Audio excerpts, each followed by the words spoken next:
les bandits, et d'ailleurs qui avait un slogan de bandit légal et qui s'est associé aux bandes armées et qui ont contrôlé le pays. La présidence, dites-vous, a légalisé ces gangs armés? Oui, c'est bien ça. Sous quelle présidence? Michel Martelly, l'artiste. Ouais. Pourquoi? Pour contrôler le pouvoir, pour avoir un pouvoir de milice qui contrôle le pays. Ça, Michel Martelly, ancien artiste, vous l'avez dit, l'a toujours nié? Bon, il a toujours nié, mais les Américains et les Nations Unies l'ont mis comme un associé au gang et ont sanctionné. Le 7 juillet 2021, Leslie Voltaire, le président haïtien Jovenel Moïse, était assassiné chez lui par un commando. Cette tragédie a-t-elle aussi précipité la crise généralisée, politique, sécuritaire, économique? Oui, tué par un commando d'anciens militaires, de vétérans colombiens. Ça s'est avéré désormais? L'enquête l'a prouvé? Ils sont en prison, il y a une vingtaine qui sont en prison et qui étaient associés aussi à des policiers haïtiens qui sont aussi en prison. Juste avant que la question m'échappe, parce que nous-mêmes dans nos journaux, nous parlons beaucoup de Port-au-Prince. On sait peu de choses sur les campagnes en Haïti. La situation y est moins violente? La situation est calme dans 8 régions géographiques qu'on appelle les départements géographiques. On en a 10 départements. Et dans la zone métropolitaine, tout le monde dit 85%, mais je pense que c'est moins que ça. Et aussi dans l'Artibonite, qui est la vallée où on produit du riz, les policiers, les militaires et les soldats kenyans qui font partie de la force multinationale ont pourchassé les bandits et ils ont réduit l'influence des gangs dans cette région. Samedi, au moment où vous rencontriez le pape François, on va y venir dans quelques instants, le Kenya annonçait le départ d'un nouveau contingent pour votre pays, 217 policiers. On peut dire qu'aujourd'hui le contingent est porté à 1000 hommes. Le contingent est porté à 800 hommes. 800 hommes. 600 Kenyans, à peu près 30 Jamaïcains, 150 Guatémaltèques et à peu près 8 ou 10 Salvadoriens, mais les Salvadoriens seront 80. Venus du Salvador, quel bilan tirez-vous de cette aide qui a commencé il y a 6 mois, fin juin? Eh bien, c'est une aide qui est appréciée par les Haïtiens, mais qui n'est pas assez efficace dans le sens où on nous avait promis 2500 troupes et on n'a qu'un tiers.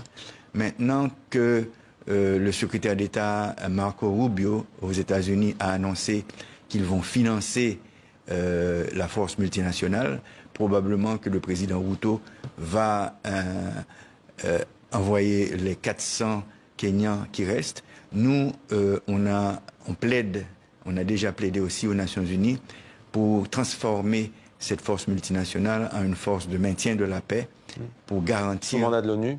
Sous le mandat de l'ONU, pour garantir le financement, parce qu'on ne savait pas si les Américains allaient continuer avec le financement. Vous nous confirmez ce soir que les Américains vont continuer? Le secrétaire d'État Marco Rubio a annoncé qu'ils vont continuer. Et on n'a pas encore reçu le visa des Nations Unies parce que la Chine et la Russie s'opposent à cette force de maintien de la paix. La Chine à cause de nos liens avec Taïwan et la Russie à cause des Américains qui soutiennent l'Ukraine.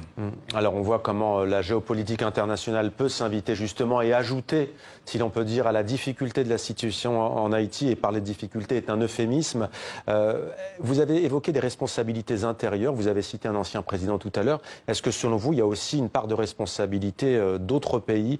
On parle de la France, ancienne puissance coloniale, ou encore des États-Unis? Je pense que... je le disais, c'est le bicentenaire de la dette qui avait été imposée par la France et qui avait mis à genoux Haïti. D'accord. Je pense qu'aux États-Unis, c'est très facile d'acheter des armes de guerre. La diaspora haïtienne, avec d'autres personnes aux États-Unis, peuvent acheter des armes et des munitions et les envoyer à travers la République dominicaine. Et comme la frontière est poreuse, ces munitions et ces armes atteignent le territoire haïtien et aussi les gens les anciens militaires colombiens, ils font un trafic d'armes et de munitions et de drogue qui vont aussi en Haïti. Donc il y a cette raison. S'agissant de la France, est-ce que vous, en tant qu'ex-puissance coloniale, vous avez été satisfait par ce que vous a dit Emmanuel Macron? Est-ce que vous attendez plus?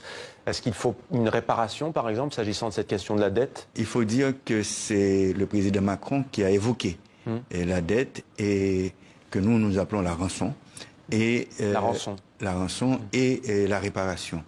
Nous disons que pour la réparation, il faudrait que dans les livres d'histoire, les Français, les élèves, les étudiants, la population sachent que la France a eu à établir un système esclavagiste en Haïti au XVIIe et au XVIIIe siècle et que ce système esclavagiste a des séquelles sur Haïti. Il faudrait que les élèves et les étudiants français sachent que la monarchie française a inventé un code noir qui classait les Haïtiens en plusieurs catégories, blancs, carterons, mulâtres, et sacatras, grimaud, etc., qui sont toujours en vigueur en Haïti.